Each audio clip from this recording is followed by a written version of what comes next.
This week I am back in Chicago and I am driving a 2024 Honda Ridgeline. And a lot of people will often say, this is the perfect city truck. So you know what, I'm just gonna dig into that a little bit and I'm gonna be honest with you, I think it's a little bit of a mixed bag and you might be surprised about that. So what I'm going to do in this video is I'm just gonna walk you through some city situations and tell you whether or not this is a good city truck. So let's take a closer look at the 2024 Honda Ridgeline right now. All right, and since we are already in my alley, you know what we're gonna start with? We're gonna start with the Will It Fit game, and we are going to back into my city garage. And I have to tell you, my neighbor really accommodated me today because not only are they parked in the garage, but they are right on the line. So let's see how this works.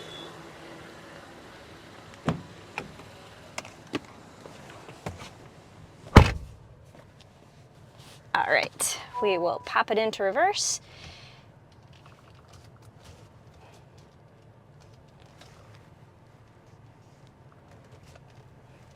The first thing I want to say is the turning radius on this is less than ideal. And of course, you have the situation made a little bit more difficult with the obstacle course that is the trash cans in the alley.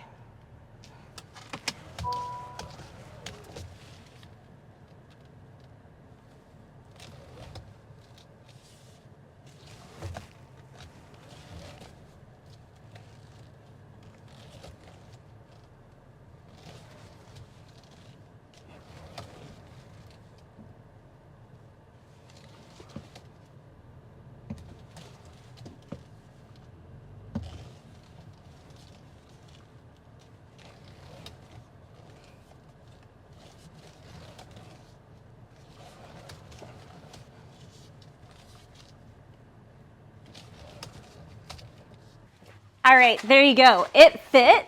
But I'm gonna tell you, it's definitely a little bit tighter than I would expect for a mid-sized truck. All right, so I was able to back it into my garage, and yeah, it definitely fits, but it's certainly a little bit tight when you have to share your space with another vehicle. Plenty of room here in the back, and I will point out that, yep, even the rear door opens without threat of hitting the bumper. Another thing that I'm going to point out is the space is certainly a little bit tight between the driver's side door and the wall.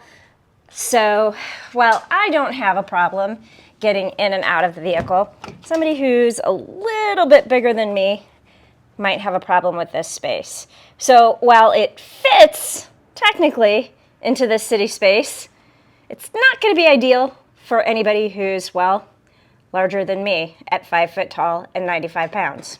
Yep, there's one more thing that I want to talk about in terms of city spaces and backing into my garage, and that is going to be the rear camera.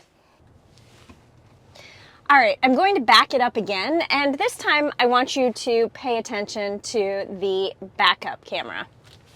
So we will pop it into reverse. And I will say one of the good things about this is you do have dynamic guidelines. And I did play around with the system settings a little bit, and you can turn this off if you don't like them, but why would you do that?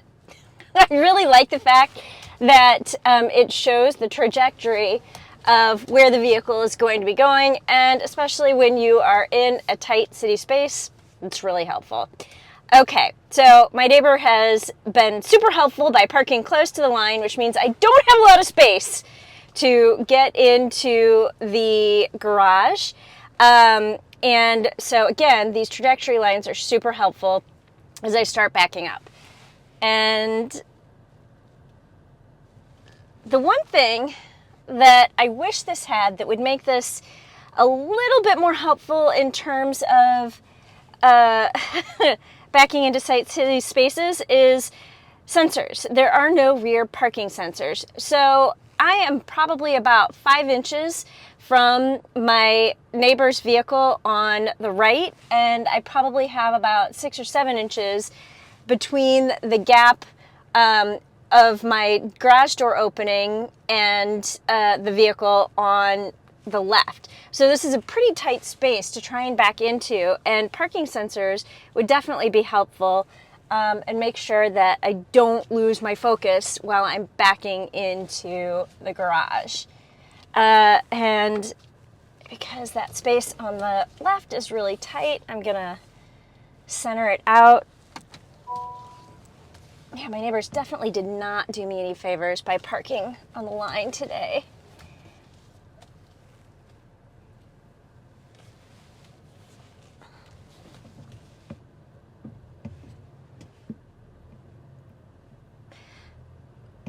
But other than the trajectory lines, I'm gonna say the thing that is really not helpful here is the camera itself is a little bit fuzzy. And I'll be honest with you, I'm not paying too much attention to the camera. I'm really focusing more on the exterior of the vehicle. But a round view monitor would be very helpful here. And, you know, I'm missing that a little bit, especially for a tight city space. And this is just a little bit fuzzy, especially as I'm backing into a darker space.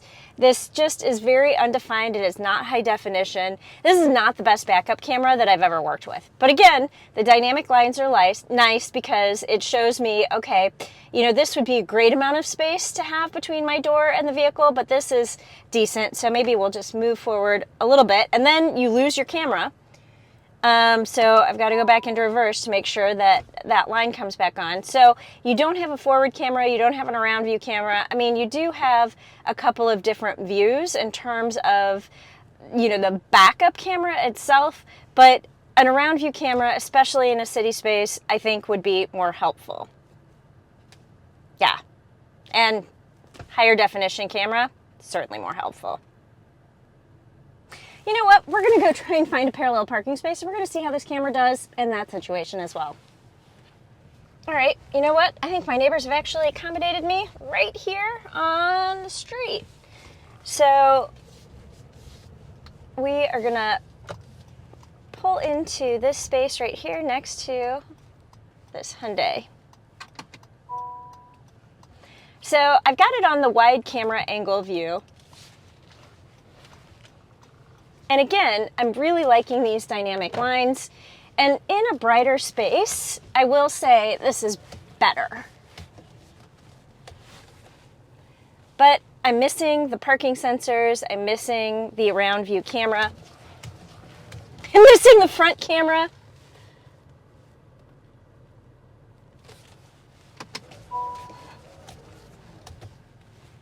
So, I mean, obviously, somebody who can drive a truck is going to have no problem being able to parallel park or back into a garage. But maybe this is your first pickup truck. Maybe you're borrowing this. Maybe you're just visiting the city. There aren't as many helpful aids in this truck as you would like. Take that for whatever you would like to. All right. We're going to continue driving a little bit more to talk about how this does in a city environment. And the street that I'm driving down right now is called Cortlandt in Chicago. And this is one of the narrower two-way streets that you have, and it is riddled with speed bumps. So the first thing I want to say is, as a vehicle driving on this pitted, potholed, speed bumpy road, this is really nice. The suspension is really good, and it's fairly comfortable in terms of how you maneuver the vehicle down the road. But the problem is, when you come up to another vehicle and there are other vehicles parked on the side of the road, you have to definitely squeeze to the right. And in some instances, I found that I have to completely pull off to the side of the road in order to let the other vehicle pass so that I can also pass. So this isn't an excellent city vehicle from that perspective because it's just a little bit wider, but you're going to have this problem with an SUV or any other mid-size truck or full-size truck. Like, why would you put a full-size truck on this road? I don't know. The Chevy Bolt coming at me is probably the perfect size vehicle that you would put on here. But, you know, even this old Honda Odyssey minivan in front of me is not ideal for these narrow city streets. So, I mean, take that for what it's worth. This just is the way it is. Now, I will say it fits. It's just not always ideal. Now that I'm on a wider street, this is Armitage, you'll see the biker on the right, and I do want to say that I don't feel like the Ridgeline is too wide, that it cuts into the biker's lane.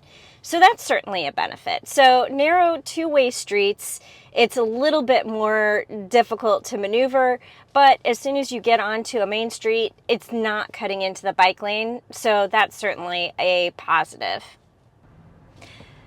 All right, for this last thing that I want to talk about in a city environment, we're getting on the highway because I want to talk about adaptive cruise control. Yes, the Honda Ridgeline has it, but here's the thing. It only operates under certain conditions. So we're going about 26 miles per hour. It is available to be on. I'm going to hit the set button. I'm going to take it up to 55 miles an hour because 55 miles an hour is the speed limit. And so here we go. We're tooling along 55 miles an hour.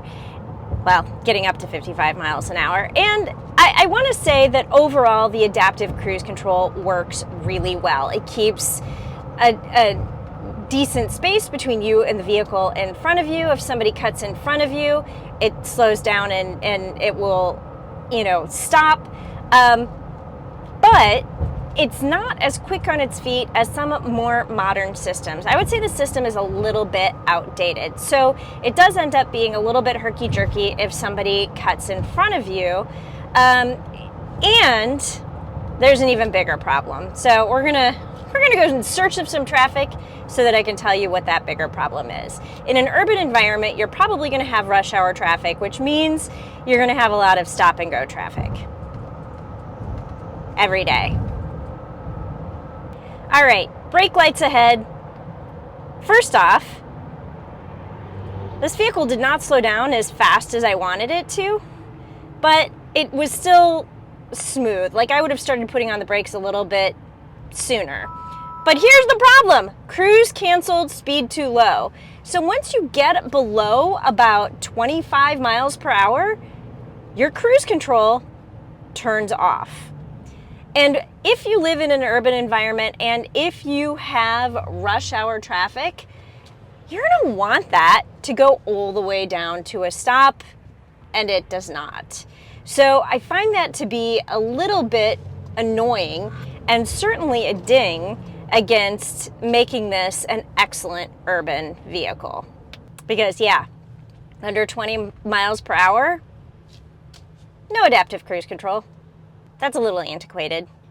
All right, I feel like I've just spent a lot of time talking about why this is a less than ideal situation in terms of an urban environment. So let's end on a high note, and I'm gonna dig into some of the reasons why I think this does make for a good urban environment. And we're gonna start with wireless Apple CarPlay. Now this is actually really cool. So I was in a hurry the first time I got into the vehicle, and I used my cord to wire into the vehicle because I was like, I want Apple CarPlay and I just need to go.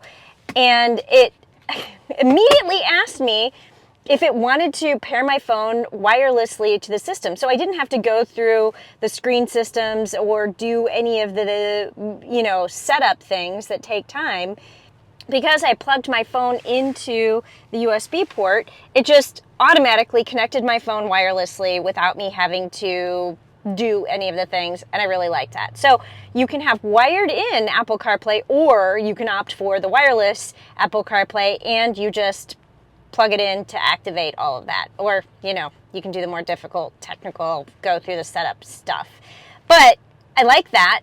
And why I think that makes this really good for a city environment is, one, you're storing your cords away so people don't have any motivation to break into your vehicle. But the wireless Apple CarPlay does a really good thing here.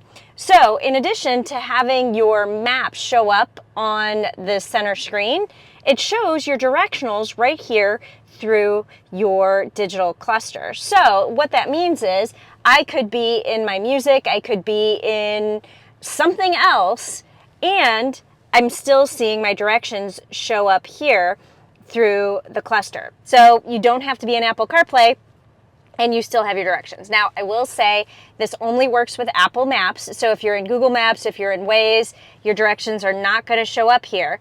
But Apple Maps is really good these days, and I like how it looks. So I've been using Apple Maps more than I've been using Waze, unless I'm driving down to my parents and I turn on Waze because I want to know where the cops are.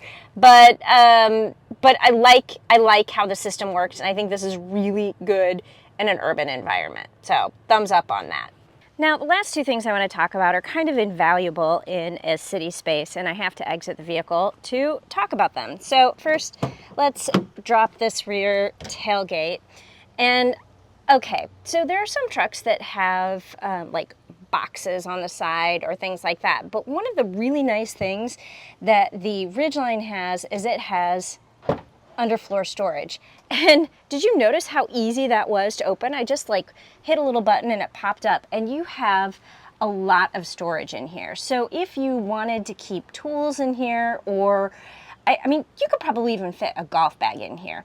And you keep it hidden, and you don't have to worry about parking on the street. You don't have to worry about parking on the street because you're hiding stuff in here, kind of like a trunk, and you close that up and nobody is going to know that you have anything in here. And when you lock the vehicle, it locks this space as well. Now, because I have a penchant for getting into small spaces, I will point out you do also have an emergency trunk release back here. So if someone did climb in here, they would be able to let themselves out. And nope, I am not testing that today.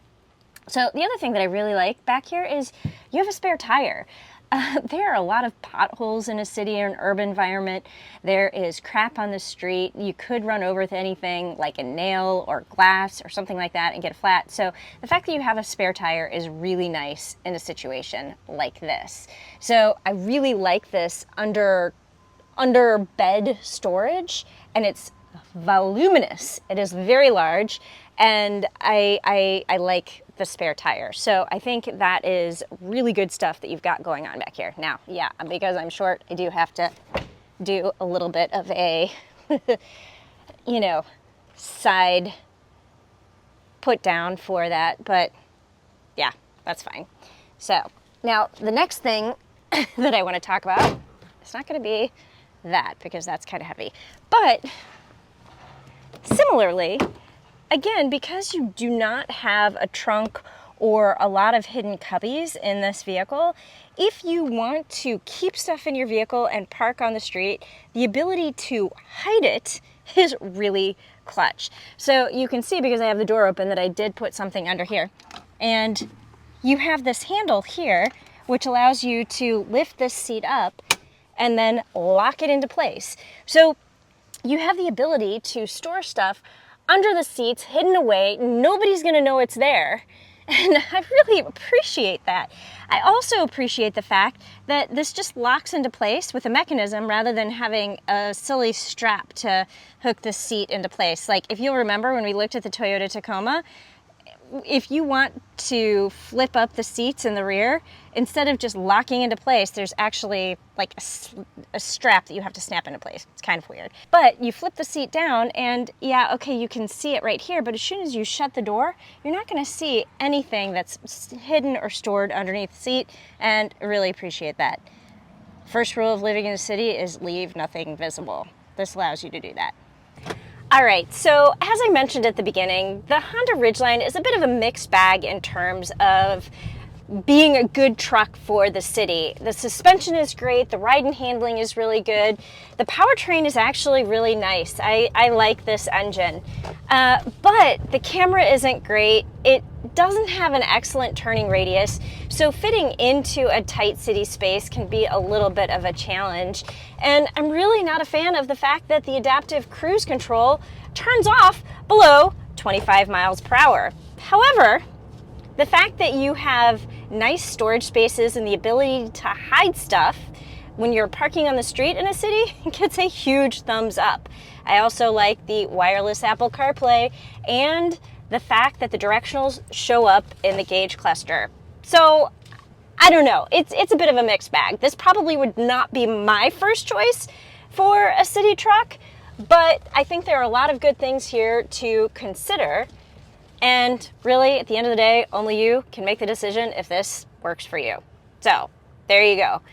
Thanks for watching, and I will see you down the road.